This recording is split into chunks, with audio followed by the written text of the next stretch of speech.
Good morning, everyone. Welcome to the Friday morning West Coast Space Show program. I'm your host for the program, David Livingston. Thank you very much for tuning in. A couple of very quick announcements before we get started, and I introduce our guest to you. Shabar Ali is our guest for Sunday, the original Space Cynics. I believe he will be, screen sharing because he's been sending me uh, flow charts and other things to back up some of the things he says about orbital mirrors, data centers in space, and other topics we've been talking about for quite a while. So that is on Sunday.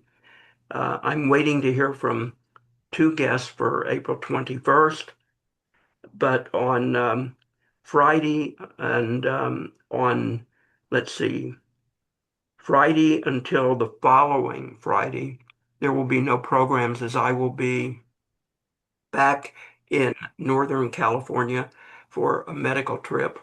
So there won't be any program at that time. I think we might still be doing Hotel Mars, but that depends on Mr. Batchelor. For today, and let me just make one other quick statement. Please don't forget that we're a listener-supported 501c3 nonprofit. Our parent is One Giant Leap Foundation, and listener-supported means those of you who listen or watch or pay attention to our programming and our newsletters, you're the ones who support us and keep us going. As a nonprofit, your gifts are tax deductible on the federal side, and we would appreciate your support. On our website, thespaceshow.com, there is a PayPal button in the upper right corner, and that also gives you Zelle and our mailing address if you like to use checks. If you're listening through Substack, they have their own donation service. It goes through Stripe, Stripe. Follow their directions on Stripe and Substack because it works a little differently. And you can also just cross over to thespaceshow.com and make a normal contribution, not through Stripe. So we especially appreciate your support. We do need it, and we thank you very much for doing that. So we have a guest today. His name is Paul Worley. He is the CEO of Ascent Solar, which is headquartered in Colorado, although he spends time also in Atlanta. He has a great bio, which I have on the Space Show website that you can check out. But he comes to Ascent Solar with a lot of technology and finance background. And he's talking today about the development of a thin film solar that his company has developed. And we want to hear about it and its space applications. Plus, as I understand it, it has Department of Defense, or I guess war applications as well. So, Paul, welcome to the Space Show. We thank you very much for being here and introduce us to Ascent Solar and what you're doing. Thank you for inviting me, David. I think the best way to start it off is this. Okay, this is our product. It's a little thicker than Christmas paper. Okay, and it rolls up like Christmas paper. Okay,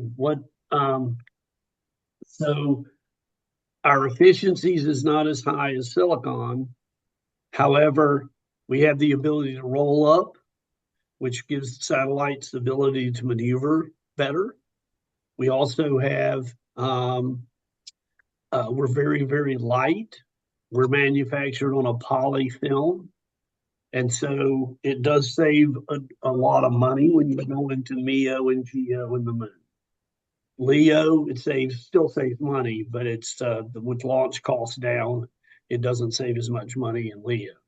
But that fundamentally is a high level of our product. As David said, we sell commercially, we sell for to DOW purposes. I know this is the space show, but we sell into space as well as 500 meters below the ocean. Okay, the product goes. It's a product that one of the customers we have. It'll come up like a whale. It rolls out the solar and rolls it back up after it charges the batteries, and then it'll go back down. And it's for the purpose of mapping the ocean floor.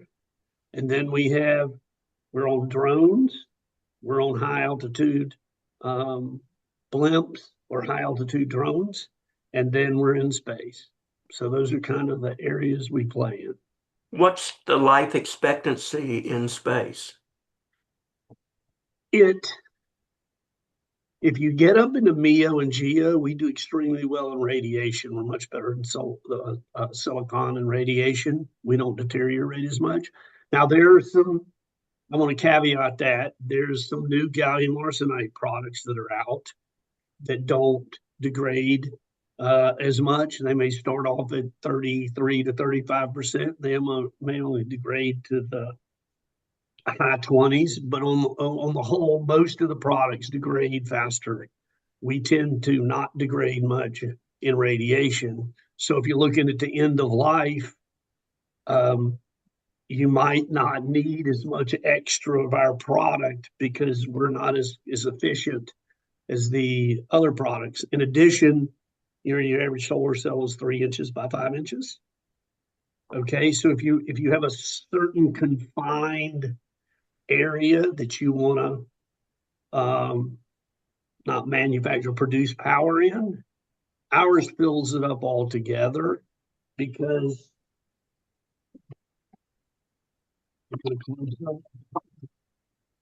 we have hundreds of small area cells, and then that would produce a module. So we don't have much wasted space. So a lot of times the solar might be 30 or 40% more efficient, but by the time you put it in a certain space, we're producing close to the same amount of watts because we don't have any weight. We don't have any wasted area. So one of the key kind of things about space solar panels, like I said, is the end of life efficiency. So people don't often realize that the solar panel starts out with one efficiency and then it goes for like 5 years in its environment and it's less efficient. And so what you have to launch is enough solar panel such that the end of life efficiency is providing you enough power to run your mission. And that affects the mass that you're launching and the cost. And what really the cost is usually defined by the mass, but I suppose with these very expensive solar panels, it could also be defined by the solar panel itself. Right. Can you give us some idea of what the cost and the mass of the solar panels are and at the end of life efficiency? So let's kind of start off with SpaceX or Starlink. They just put up everyday regular silicon solar. Their satellites are designed to stay up there, 24 to 30 months, and then they deorbit. They don't care. Their satellites are very high tech, and they produce them very cheaply, and so they just replace the satellite. Okay. So that's kind of, I would call that, and they're really not the lower end. There's some other people that really put up the cheaper cells. I think they buy some of their cells from Taiwan. But the upper end is gallium arsenide. Gallium arsenide is going to be anywhere from 250 to 375 a watt. Our stuff is going to be, depending on what you get and whether it's got FEP on it for space, we're going to be anywhere from $30 to $70 a watt. What is FEP? That's at the end of life, or is that at the beginning of life? The cost per watt? Oh no, that would just be the cost per watt. To give you an example of let's say you're flying at MEO and GEO, we might be at the beginning of life. Let's say we have a panel that produces 500 watts. At the end of 5 years, we may be at 470 to 480 a watt, whereas silicon would probably start off at 650 in that same area to produce the same amount of power. At the end of the life, they would be in the mid fours. So they have to start off potentially higher than we do. In general, unless you're doing the high-end gallium arsenide, then they would be, there would be similar degradation as to us. You'd start off with 500, end up in the mid fours. So I guess high-end gallium arsenide costs a lot more, is what you're probably saying, right? Oh, gallium arsenide's a lot more expensive. So what? Give us an idea what they get per dollar, like dollars per watt for them. Oh, anywhere from $250 to $350. $250 to $350 per But watt. wait a sec, that's better than silicon and your stuff. I'm not a little confused. No. $250 to $350. Our stuff sells between, call it $35 and $70. Okay, so gallium arsenide is better than silicon. Yeah, okay. They're 4 to 6 times more expensive than we are. Okay, but they're still cheaper than silicon. No, silicon sells for it sells from anywhere from $3 to $10 a watt.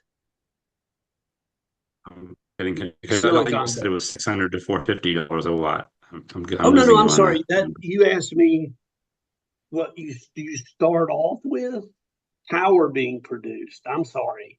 That's calculating what you have to start with at the beginning of the life versus what you have at the end of the life. They do very well though in LEO. They don't, they don't degrade as much in LEO because there's not as much radiation. Regular silicon. Okay. So let's just go over the numbers again so that everyone's clear on them. Because I think there were a little bit of confusion. So let's talk dollars per watt. Gallium arsenide, you said, was 250-ish. What is silicon? To 350. Yep. Okay. What is silicon? Silicon's going to be $3 to $10, and we're going to be, call it 35 to 70, depending on whether you use an FEP coating or not, and design. Because ours is designed to fit a certain area and produce X amount of power. What do you call your technology, by the way? CIGS. CIGS? Copper, indium, gallium sulfide. CIGS. Paul, what is FEP coating? It's a polymer you would just lay over the top, and then we laminate it over the solar. We don't use glass. So we don't have the same issues as silicon, who uses glass for space debris. Going back to something you said up first that I don't understand, how do you use solar panels at 500 meters under the ocean? Okay. It's coated with, it's a different coating, but it's like 15 meters long, and they roll it up, and then it would submerge, and then it would come back up several hours later, and it would recharge in the sun and then go back down. But the coating we use there is what's called XBR. It's just different plastic. It's a different plastic. It's thicker and much more durable.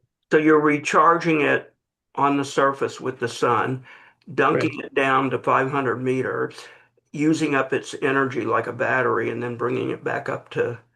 Correct. How long does it last on its charge at 500 meters? This company is an earlier staged company. I think they want it to last, 6 months to 18 months. Did you do anything special?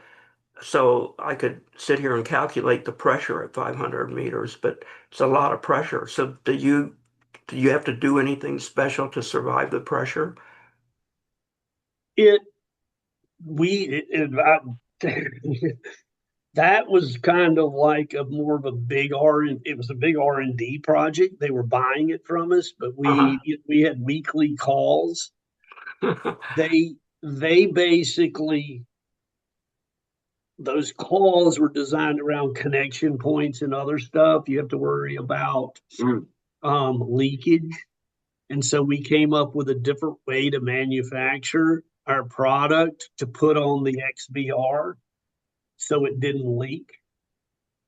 So, but we've used XBR for DARPA. We use the XBR for all of the DOW service groups with a foldable panel that they can take out and charge radios and do some other things. So that's been around a long time, but then we had to come up with a different way of putting it on so the pressure and the water didn't get in, because as everybody knows, water and electricity don't mix very well.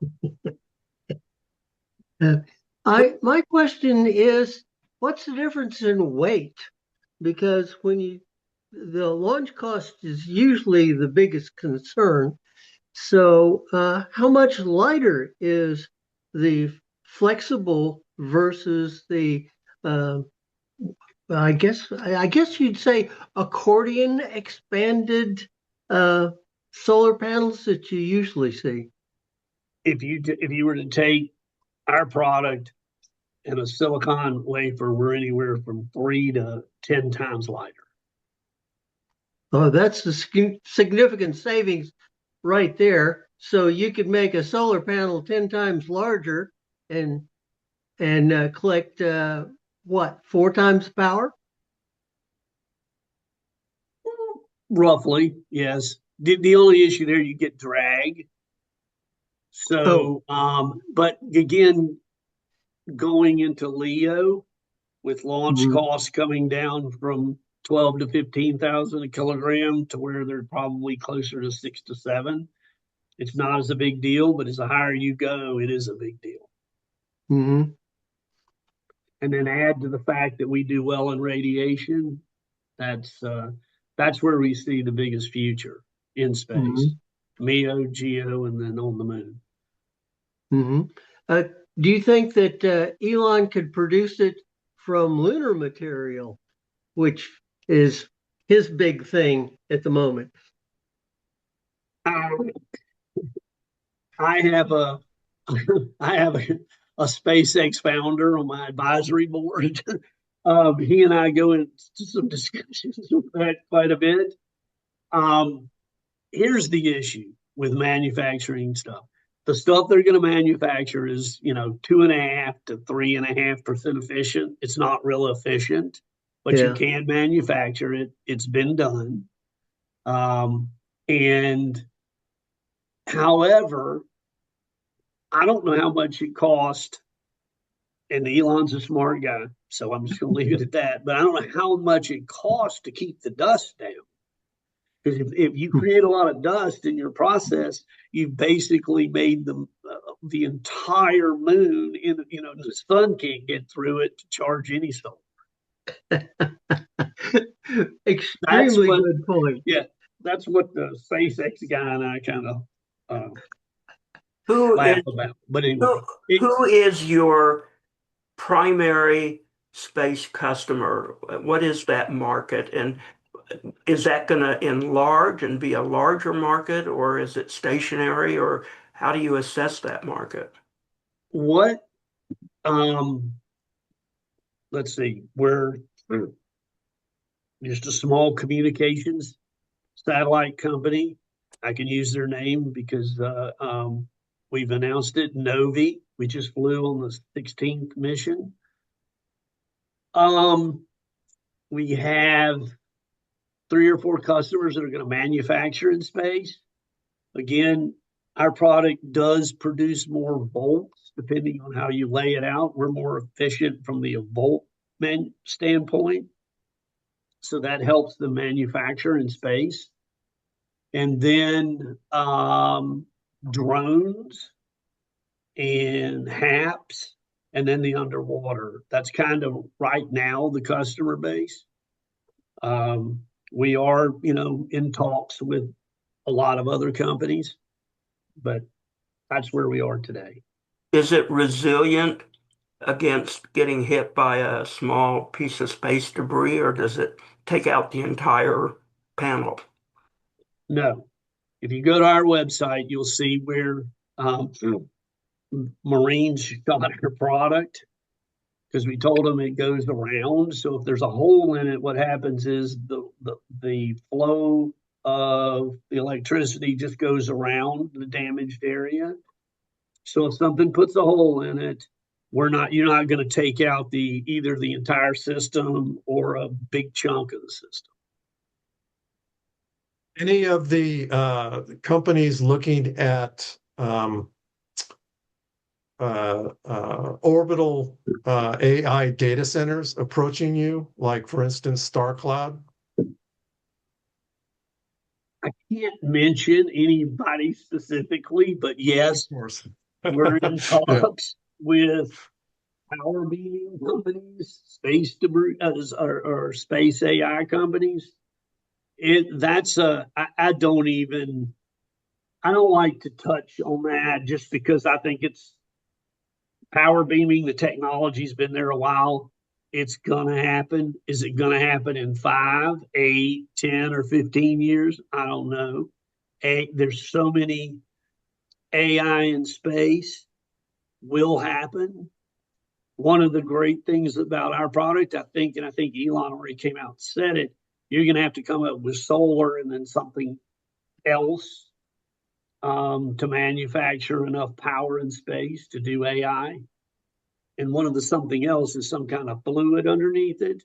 With our molybdenum back, we spread heat out, and you can dissipate the heat down to create energy to then heat some kind of liquid substance, and then that can generate additional power.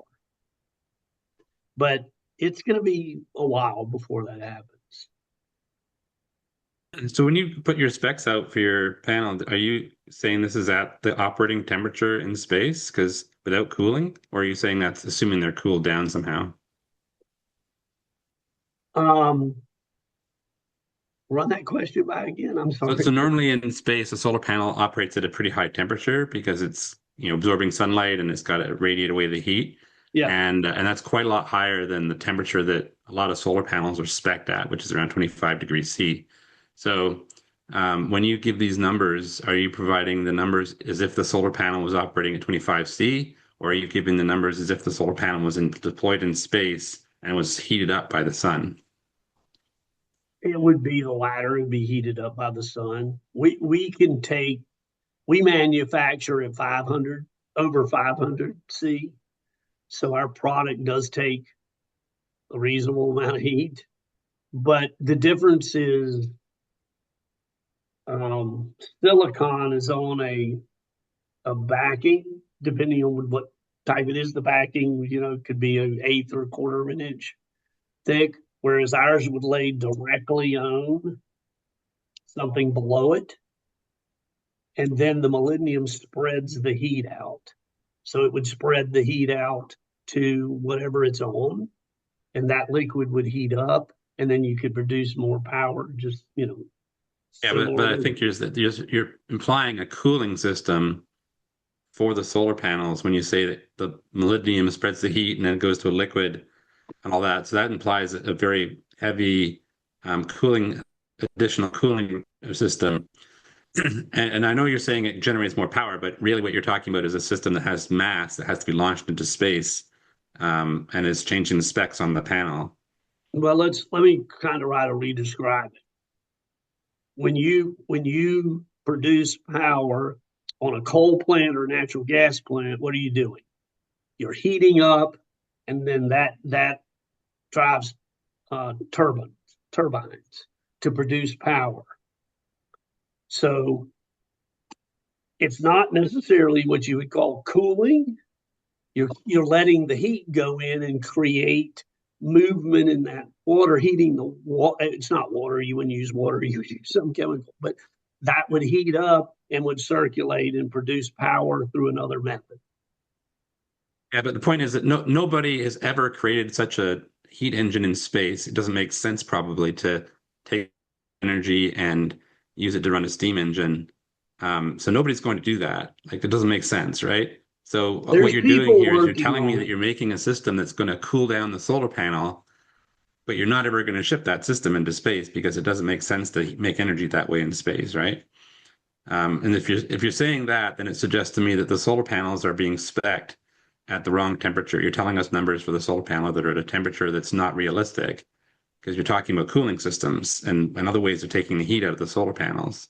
And I think that's a little that strikes me as like a red flag. So I just want to make sure that you're giving me specs on the solar panel for not when not when it's cooled down by some other system, just when it's sitting there in space and the heat is heating it up and it's going to operate at whatever it is, Oh, 80 degrees C. okay. Yeah, we operate between 100 minus 100 C to plus 100 C. Right. And so when That's it's what we operating in operate. space, Yeah. do you know what temperature it's going to be sitting at without cooling systems? No. No, like typically it'd be like 80 degrees C, right? Like that's what a solar panel will operate at. Yeah. So And we're a product that goes into a system. And so a lot of the stuff what you're talking about and what I mentioned earlier, that's the system. And there are people working on that system, and that system would produce more power by doing something with a fluid, let's call it. yeah.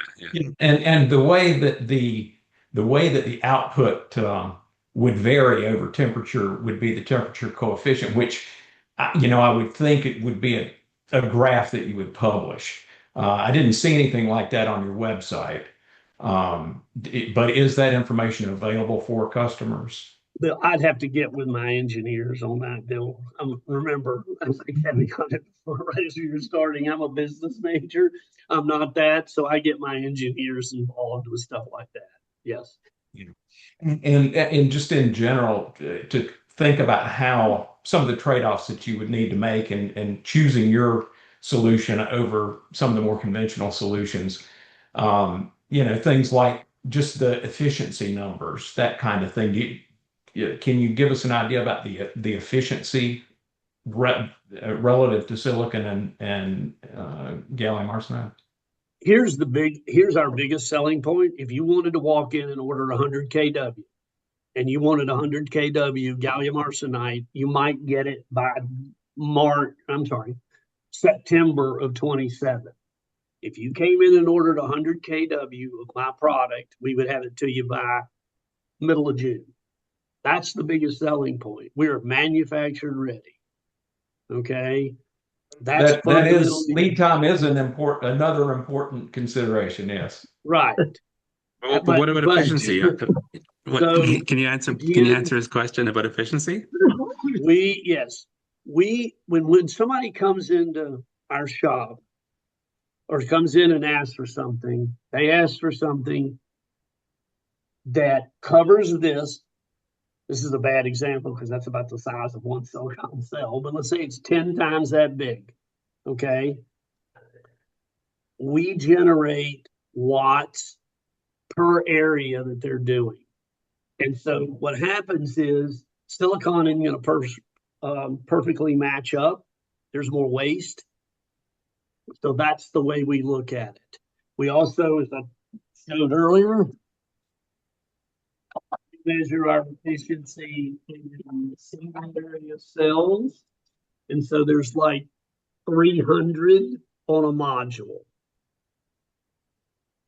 Each one of those little rectangles is a cell. Each rectangle produces somewhere between 0.4 and 0.6 watts. Okay. So it depends. So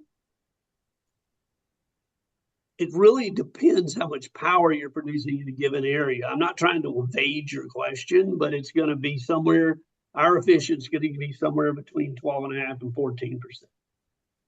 Between 4.5 and 14, is that what you said? I'm sorry, 12.5 and 14% efficiency. Okay. All right.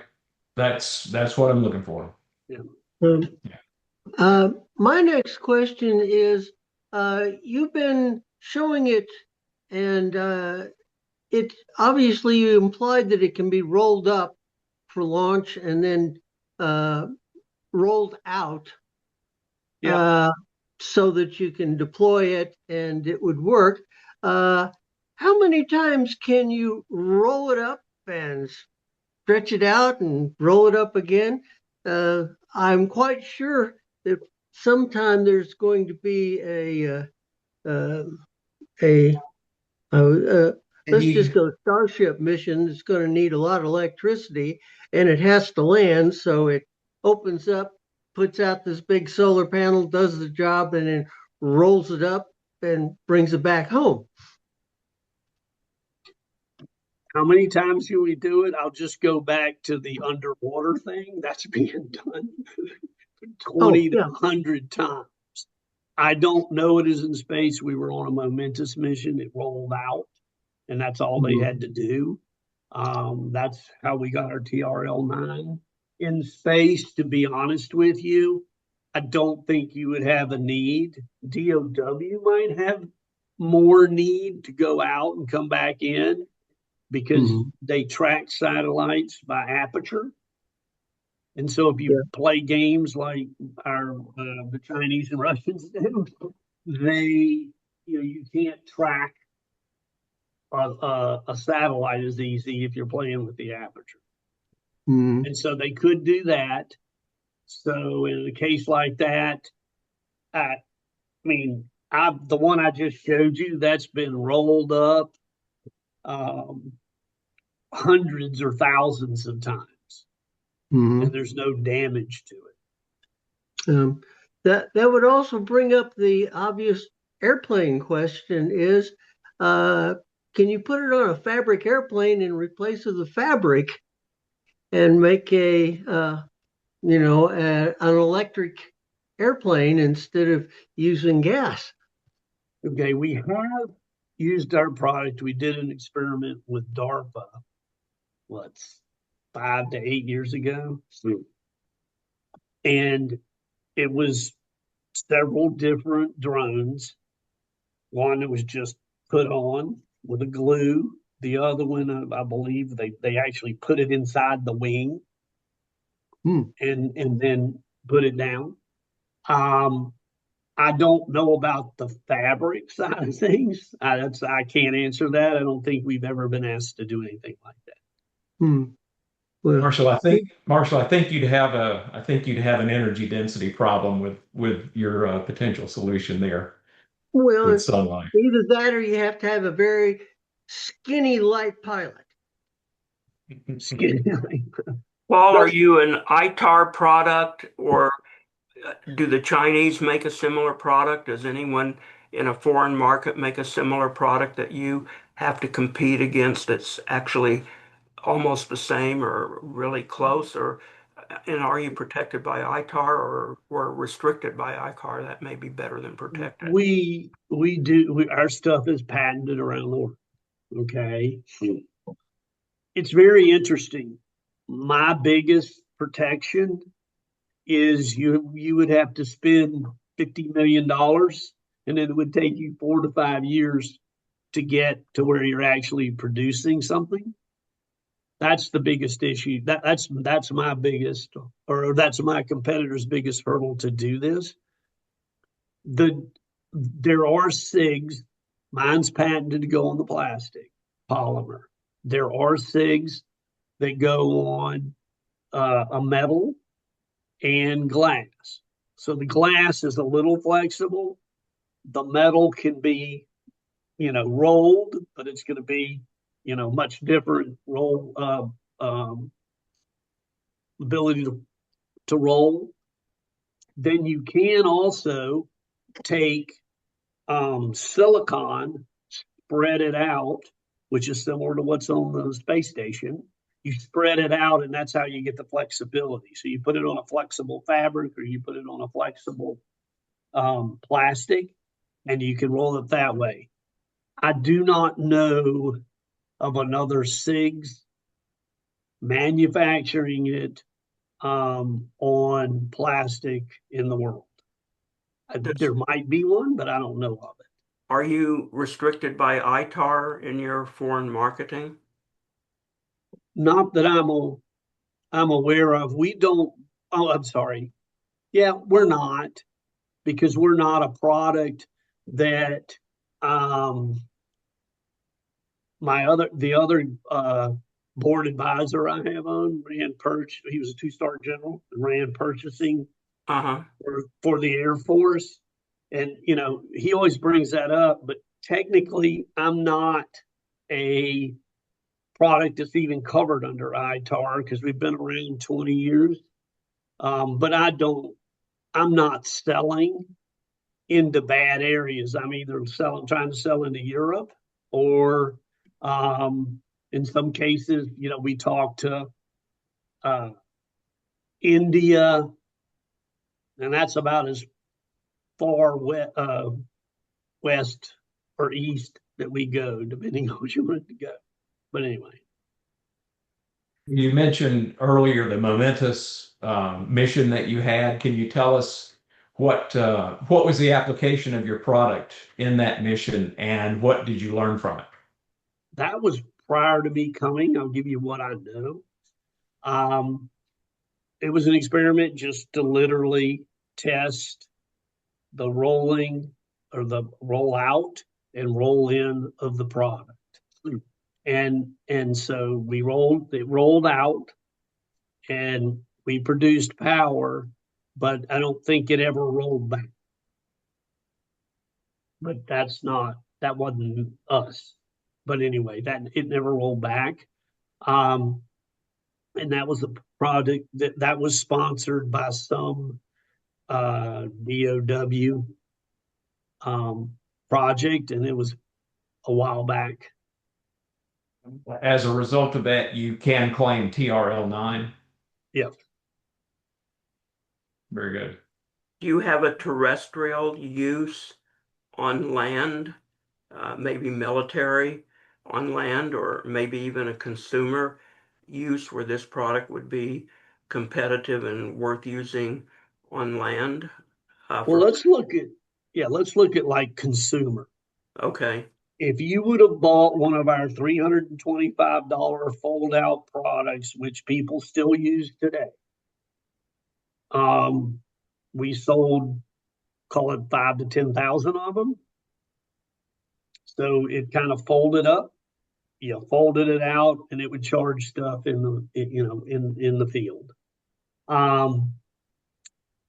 You would have spent $325.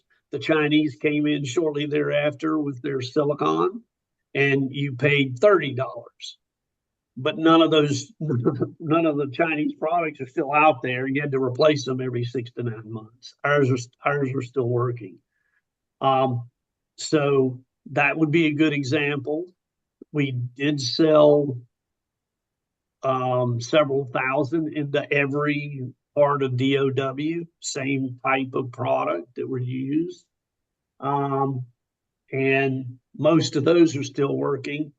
Then they went over to buying some of the Chinese product. And again, they probably spent $500 for spending the $320 they would have spent with me, because they had to replace most of them in their case, it's being stressed more than going out on a camping trip every month. So anyway, that's fundamentally the difference. That would be, I would call it a commercial use. When you start getting into drones or something like that, ours has been tested. Now, let me be brutally honest. Everybody says, "Oh, look at all the drones." We are not going to be on any attack drones. Doesn't make sense. Attack drones, 2 years ago, there was some talk about it, but now 100 go out and 98 never come back. Whether they're crashing in, causing an explosion, or they're shot down, they don't come back. And so it doesn't make sense to add solar to those. You could add a little bit to give you more distance, but they're not really looking at that right now. Surveillance drones and high altitude stuff is starting to see some legs. So I can go buy consumer solar power generators, radios, all sorts of stuff that come with small fold up solar panels that you can assemble and then recharge your generator or your radio or probably even TV, I guess. Is I that, do not sell into that market you now. don't, okay. I was looking at a couple of things that are marine related because marine gets silicon. It just doesn't. The actual panel isn't as flexible, and so some people might be willing to pay for our product, but that's going to be a long sales cycle. But we have had some conversations with like putting, 500-watt chargers on boats. So if they lost power, they would be able to charge a cell phone or something. But nothing consistent, because what's happened now is the Chinese still sell into that market, but talking to people that own boats, they're having to replace them 2, 4, 5 times a year. Mhm. Where do you see Ascend Solar in 5 years? We're primarily going to be in the DOW or commercial market, in space or in drones. Potentially, if I get my costs down, you could potentially see us on rooftops, but that's not even my plan. It's just financially it would work because approximately 40% of the buildings have to be reinforced to put solar on top of them. So you wouldn't have to do that with our product. And you would just roll our product up, roll it out, connect it. And so you could put on 100,000 square foot or 200,000 or a million square foot roof, you could install it in 1/50th of the time it would take to put up panels. How many cells do you have per square meter on that? I have no idea, John. That's something I'm not actively pursuing, but I would know. I don't know. Okay, and the other thing I'm kind of curious about is, okay, it rolls out, but when you in space on a spacecraft, you want to have it oriented a certain way toward the sun, right? So does it have to be like on a framework or something that you attach it to? And I didn't quite catch that earlier. Yes, that would be the deployable. Mhm. And a lot of deployables will orient, a lot of them don't. Mhm. The one advantage we have is we produce power at a 60% or at an angle of 60%. Okay. Most silicon won't produce any power at that. It has to be at least, closer to 30 to 40%. And so there's a lot of cases where we're producing power and silicon is not producing power. That's what we learned out of the DARPA experiment. That was probably the key thing that happened, because when DARPA did it, they started 5 years earlier. When they got there, they realized that all the drones were using IR and they were just painting targets on our soldiers' backs. But in the process, we learned that we were actually producing power and the other silicon wasn't. So that was a big takeaway on that. You have like a technology where you're unrolling the solar panel kind of like a tape measure unrolls, where it's curved and it supports itself straight. But when it's rolled up, it's like an actual cylinder. Let me see where I can go with this. Um, it's either that, the deployables. What's interesting is Atomic 6 is actually located about 4 miles from my house, up near Dobbins. They take theirs and it just goes out like this, and then it rolls, then it comes back like that. I wouldn't call it exactly a tape measure, because I think it just collapses on a straight line. Then there's deployables that'll origami structure. It'll go out and then you can pull it back in. The Then there's the roll, but I wouldn't. It's much. It's that's a. I think people are working on that. I'll just say that, Philip. But normally it would be you roll it up and then a motor just pulls it out. So it's on. There's a 10-meter piece of metal, and the motor that pulls it out's at the end, and it pulls it out and then brings it back through a pulley system. So that's similar to a tape measure, but it isn't exactly the same. Yeah, 'cause I think the cost of the and the mass of whatever, like I think somebody else already asked this in a way, but the cost and the mass of whatever keeps the solar panels straight and oriented at the sun has to be factored into the total cost of the system. Correct. With some of the new poly technologies and the flexibility of poly technologies, there's a lot of light stuff either getting ready to come to market or out there. Marshall? Yeah, earlier you were talking about putting just one big panel on a building and so on.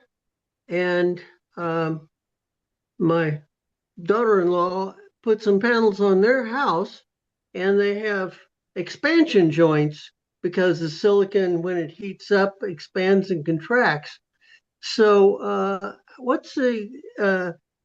how much does your product expand and contract between, I guess it would have to be something like negative 10C through about 50C. Is it very stable, or does it expand and stretch too much? We don't move as much as silicon, but I can't answer you that question because that would be that's something that we may be looking into in 12 to 15 years. Right now, it doesn't make sense to do it because we're too expensive. If you can get your costs down, because what happens is 40% of the roofs need reinforcement. So you have the reinforcement cost, and then you have the cost of having the people install it. Like our church, one of the guys on the ushering team was on the committee, and I told him what we were doing. He goes, "Man, we should have asked you to look at it." I said, "No, because they're putting it up, okay." But it took them like 2.5 months since they started. Literally, they could have probably installed mine in a couple of days, but we're so expensive it doesn't make sense. And a lot of the commercial models today are how much that the solar that's going on a roof does not replace all the need. And so there's contracts where they resell it, bring it back, do other stuff. And you really need a very inexpensive product to make those models work. And it's just not going to happen. Well, like what's the most like the one metric that you would most like to improve in order to make your product more profitable? Like, is the thing you would be most interested in focusing on if there was a way better? Well, we work on R&D, if not on a daily basis, a weekly basis. The areas where we would with new equipment, we could probably reduce our waste dramatically, and by reducing waste, you're reducing. That's one. Two, we're working on 3 or 4 things to improve the efficiency, and I'll leave it at that. But so we have constant R&D products. We are working with one other company with perovskite. So we'll see, where that goes. They've been doing that, looking at coatings or pure perovskite. They could produce cells 15 years ago. They could still produce cells today I guess there's one company that out of the spinoff of Oxford that they did in Europe. It's a coating. They have 400 patents around that coating. So, and a lot of the patents, I think they're one of the first people that can actually produce on somewhat on scale.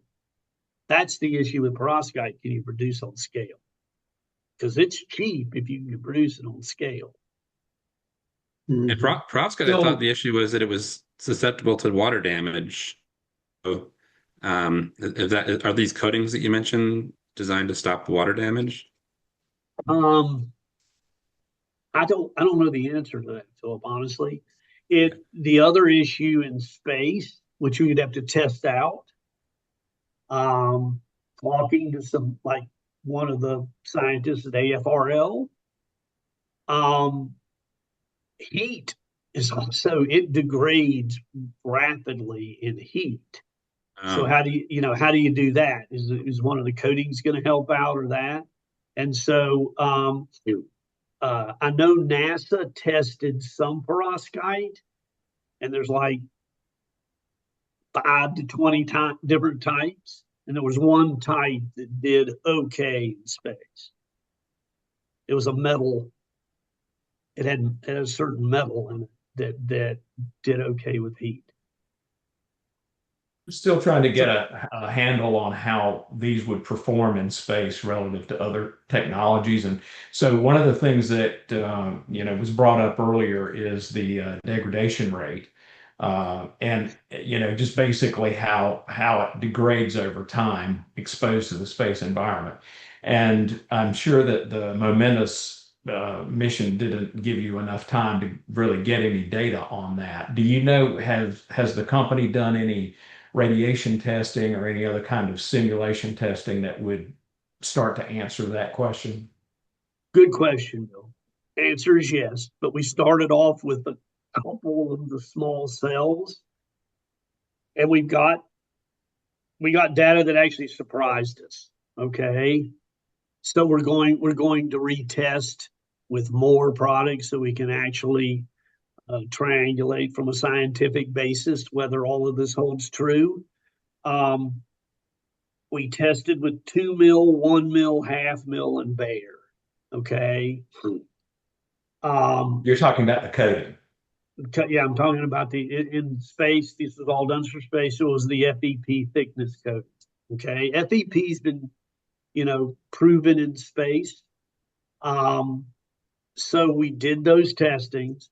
Like I said, it was statistically not big enough to start making comments on it. We're going to try to do so we have more statistics to run it.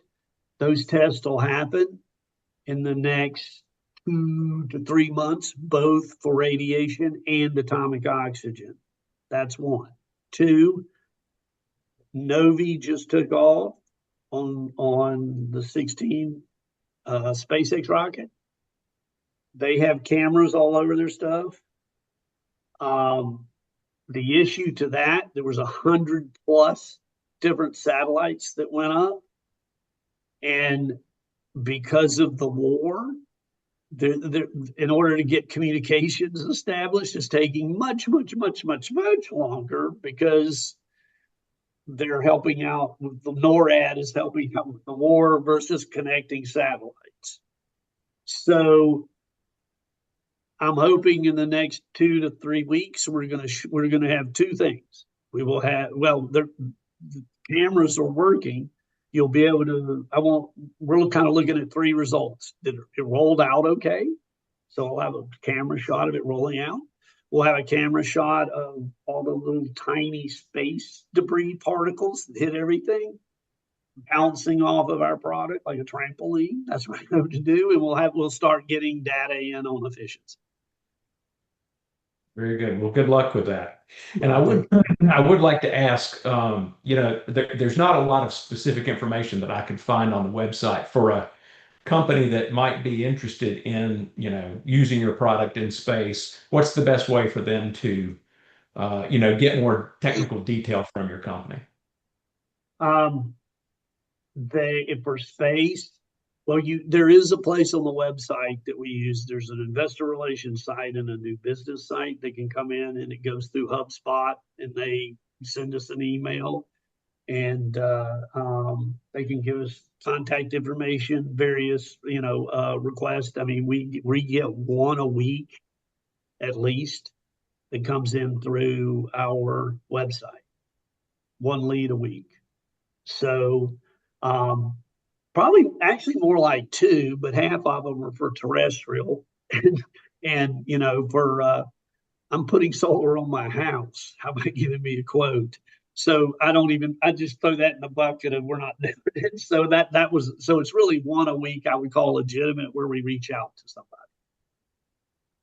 You guys in Thanks. any like government databases? Like I know there's like something that NREL publishes that shows a chart of commercial solar panels and I think it's their cost and their date that they were deployed to give you an idea, like to give the viewer or the reader an idea of how the prices of solar are coming down over time. Are you in a database like that?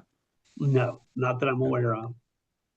Mhm. The fundamental biggest, when as I said it would be like taking a Tesla and ask them how much MPG they get. That's how much different we are than solar, regular solar. It's just not, there's no comparison. And so when you start doing that, when we educate a new customer, it takes several calls to do that. Well, this is something I've noticed with solar is that unlike cars where you can get all kinds of detail and it's backed up by government labs and verification processes, the solar industry doesn't seem to publish the key information people need to make decisions about solar panel usage in space. So No, nope. We have a certain amount of things. If you sign an NDA, we can give you some NASA studies. We can give you, there's papers written about how we don't degrade. And that would be a key thing. If you want to, you can put up CIGS degradation in MEO and GEO. And there's a lot of papers around why CIGS. don't you give that away for without an NDA? Like if it's a NASA study, just tell us about the study. Um, because we tend to send some other stuff with it, and so we get an NDA. Well, if somebody just wants the NASA study, yes, we can send them a link and get the NASA study. Yeah. Useful. You should put that on your website. My next question is, when you held up the film, it looked kind of reddish, which made me think of how many junctions are there? It looks like you only have a single frequency, single band of frequency that you're generating electricity off of. And in space, there's a much wider spectrum. And so do you have any plans for making 3, 4, or 5 different type junctions to gather the extra energy that's in the solar panels? Okay, so I hope I don't butcher this in front of scientists and physicists on the phone, but we in silicon are I wouldn't say more or less the same, but there's a range of light. Okay, on the outer segments of the light, we do better than silicon. So when you start getting into DOW and you get to the high end of the light spectrum, because they want to beam it so you can't see it while it's being beamed, we and silicon don't do that well. NREL has come up with some special cells that do that. As I say, though, it'll be 2150 before you can mass produce those, okay? Because it's just not going to happen, right? There is a range where we do better in silicon on beamed power, okay? The other key differentiating factor is if we got some monies from one of the government entities, we think we can come up with something that will extend silicon. And there's two key things. Silicon melts at 6 to 8 suns, depending on what kind of it is. Just melts after that. So let's say it's 7 suns, and we're at 7 suns. There's going to be, they may be a little better than us. Okay. However, we were hit with 100 suns and we did not melt. Now, I don't want to get into the production because the test wasn't into what you produce. Everybody would have probably failed that, so I'm not going to take range. But there's ways where we could tweak it where we might be able to get up to 8 to 10 suns, maybe even 12, where we're producing at a higher rate. The issue is when you get above 8 suns, you got to cool it. And so if you use too much, if you're producing X amount of extra power, but it takes more to cool it, you don't have any net gains. Okay. So the difference is if you're cooling hours versus a silicon product, I don't have the 1/4 or an 1/8 inch of difference. I'm laying right on the cooling pad if you're having to cool it. So it doesn't take as much to cool it. Paul, I know you asked for an hour. We're over that. If anyone has a final comment or question and can keep it succinct, I want to respect his wishes. Now is the time to speak up or forever hold it.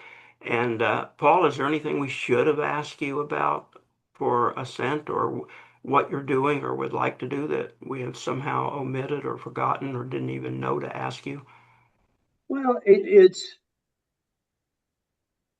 what's happening today in some of the newer technologies that I would quote compete against. They're not able to hit deadlines. I can hit deadlines, so I'm manufactured ready. It is a pain with any new, so even any new silicon technology and our technology. It took us 5 years effectively ordering a piece of equipment and getting it to where we're actually producing at scale. That's the biggest issue, producing at scale. So we're there and we're manufactured ready. So the big power push, according to different people in the industry, is going to be 3rd and 4th quarter next year. The amount of power that's needed in space is going to be going up in multiples. So I'm hoping to be hanging on for the ride on that. Anybody have a final comment or a quick question for Paul? Are you optimistic? Are you losing sleep at night? Are you worried? Where your funding comes from DARPA and DOW and NASA? Do you get any investor VC money? No, because we're publicly traded. You're public. I'm Okay. not. I mean, I've turned around a couple of oil and gas service companies when oil was less than $30 a barrel, and there you're hanging on every hour. You can do this, and there's been situations like that with the existing company, but we're well funded now, so I do sleep better. And all I can say is we got a lot of activity, and we'll see where that goes.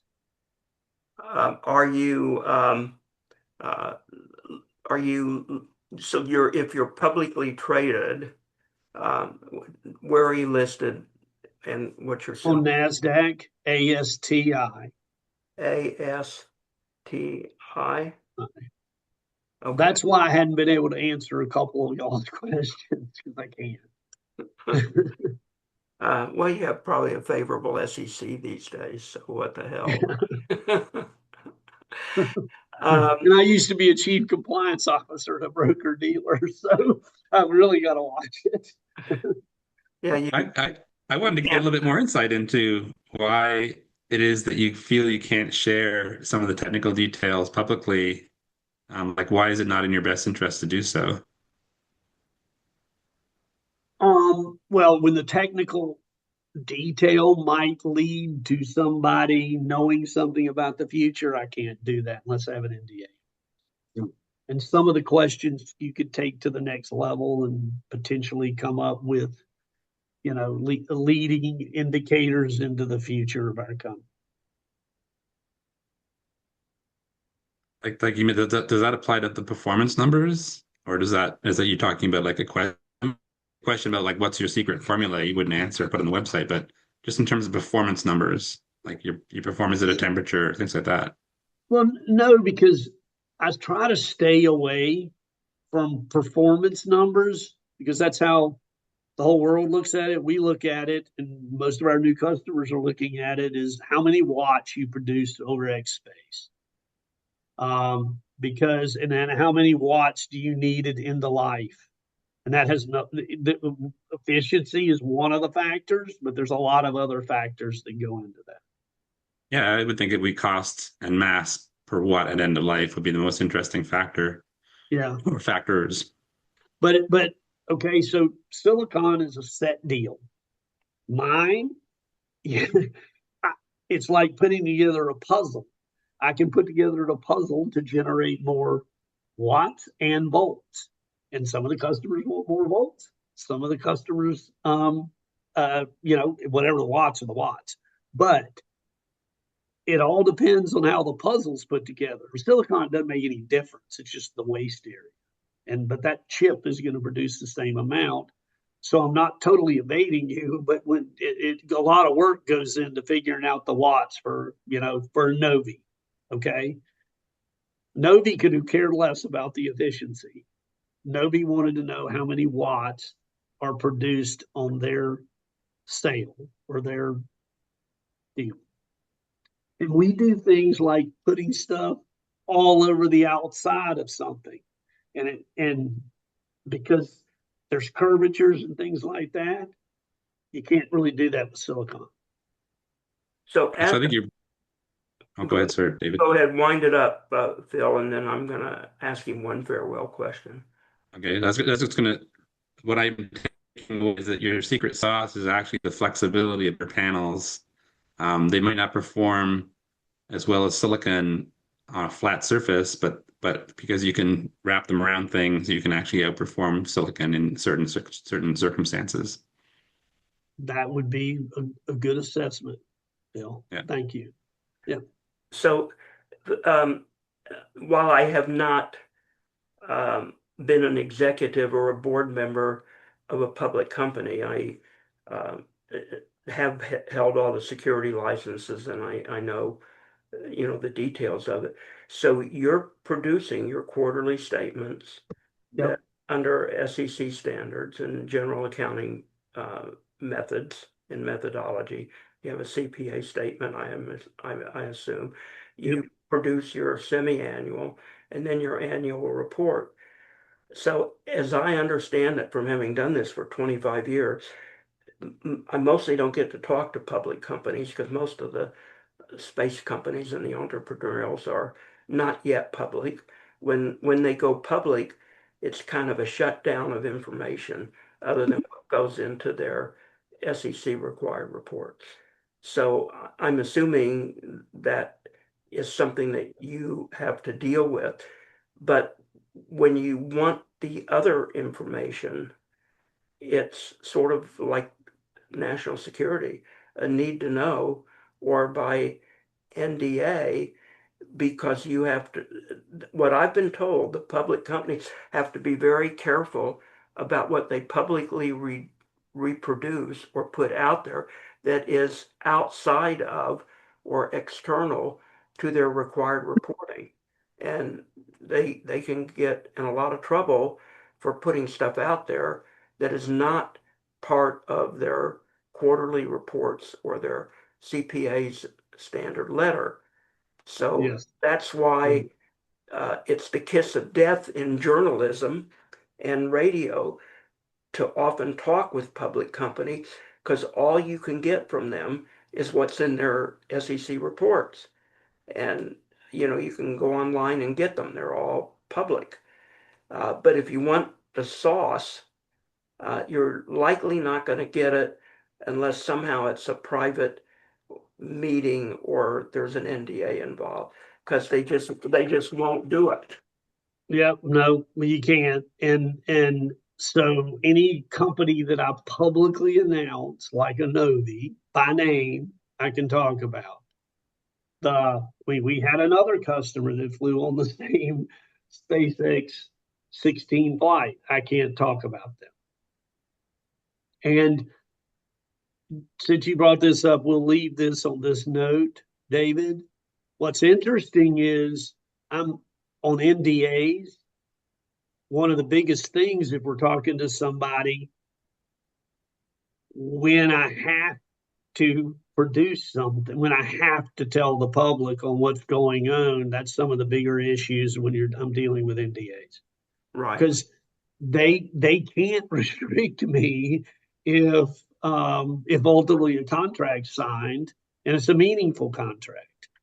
It I have to announce it. Yeah, you have to publicly disclose it. Correct. And you can get your ass nailed if you don't do public disclosures of relevant information, which might affect the stock price. I mean, it's a crazy public world. I understand why Musk wants to go public and the things that he wants to do, but man, if he doesn't have people around him that know how to operate effectively, he's already gotten in trouble with Tesla when he was actually running the whole thing. So I know he's fully prepared for what he's in for, but for all of us who love SpaceX and they want to go to Mars and this and that, man, as he goes public, it's going to be a different world in disclosures and what he says. If Yeah, it's funny because they don't. supervising his Yeah, mouth. yeah. Unlike Tesla, he doesn't disclose as much on SpaceX. So I think he's learned his lesson.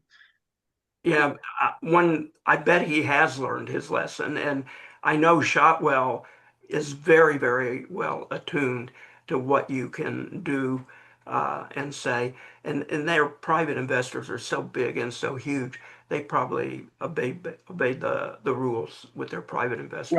Right. And so the CFO, Jen Joe, she has the compliance background, and I was chief compliance officer. So it's kind of bred into me.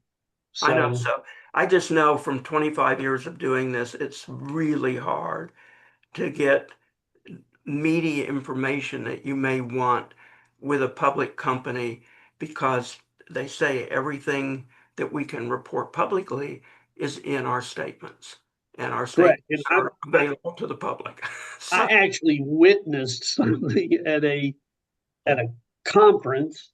It was one of the investment bankers. The CEO said something, and I heard there's a mad rush to go do a disclosure in 10 minutes because he shouldn't have said it. Yeah. well, So do you have a newsletter that people can follow what you're doing or anything like that? if you follow our stock, you'll get the updates.